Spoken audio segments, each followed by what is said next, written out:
fundraising campaigns, not participating in correct. I participated in plenty. I've even shaved my head, but I'm glad it all grew back. It did. Thank you. I think I look good now. No, I've never initiated one, and I think it takes a lot for a teenager to want to initiate a cause like that. Yeah, neither have I. I'm with you. I've never initiated a fundraising campaign before. Took part in many, and how often schools would be giving us those fundraising jogathons, walkathons, and autothons. All I wanted to know was what a jogathon was. You jog and you raise money, asking your aunties and uncles like, uncle, auntie, $5. Well, uncle not enough. No, not enough. I mean, you want the canvas for the support as well.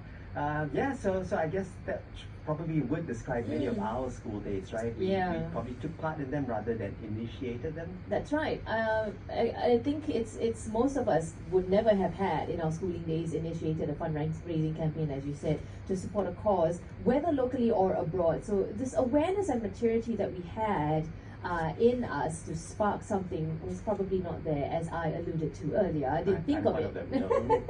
But not so for two young people joining us now in the studio. That's right. Amelia Kitcher and Joshua Koo. They are both 17 and students at SJI International.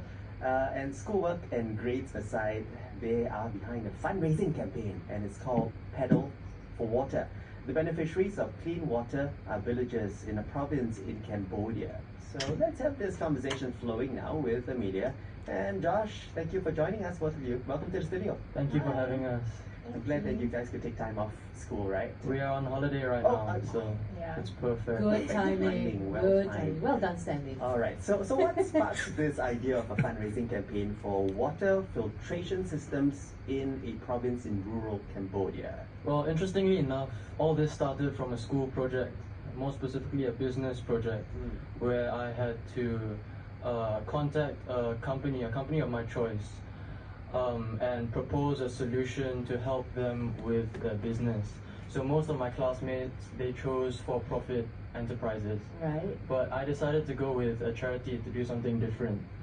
So as part of the project, I suggested a recommendation on how WA, this charity that we're working with, that primarily focuses on providing clean water to rural province of Kampong Chenang, Cambodia. The recommendation that I gave was to engage the cycling community due to the pedal-powered nature of the water filtration systems that were designed and installed in these schools in rural Cambodia. And to be honest, after I submitted my report, I had no intention of following up with my recommendation, because just give me my A grade. Yeah, because it's a lot of hard work, and I've balanced school and sport, and it takes time and commitment. But after weeks of consideration, I decided to rope in Amelia to help me.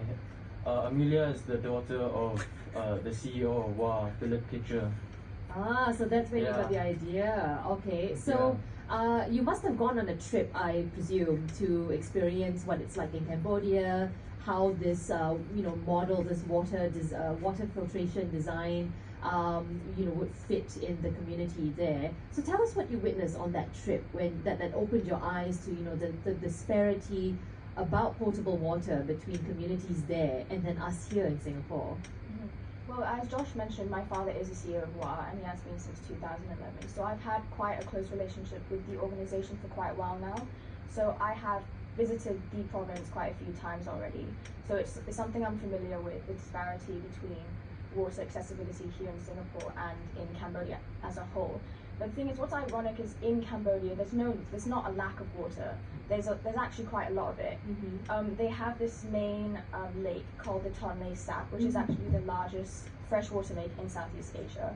And so a lot of the country they live in close proximity to this lake.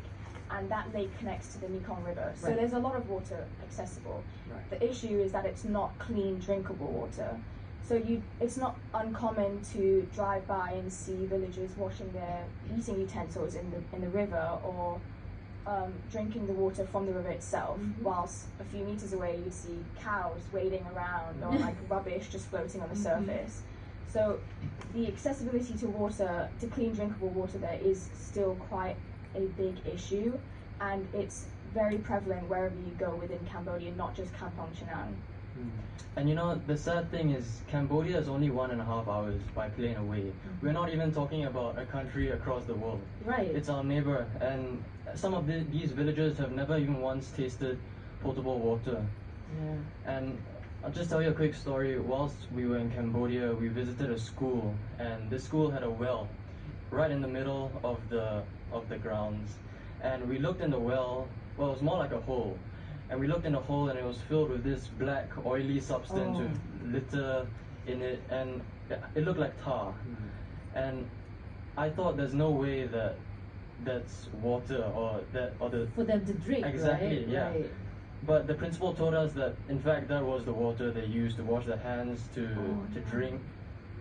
And you know, in Singapore, we take a look at our school, for example. We have a water, or what do you call it, a water cooler, Yeah. 20 meters from every classroom. It takes us 10 seconds to gain access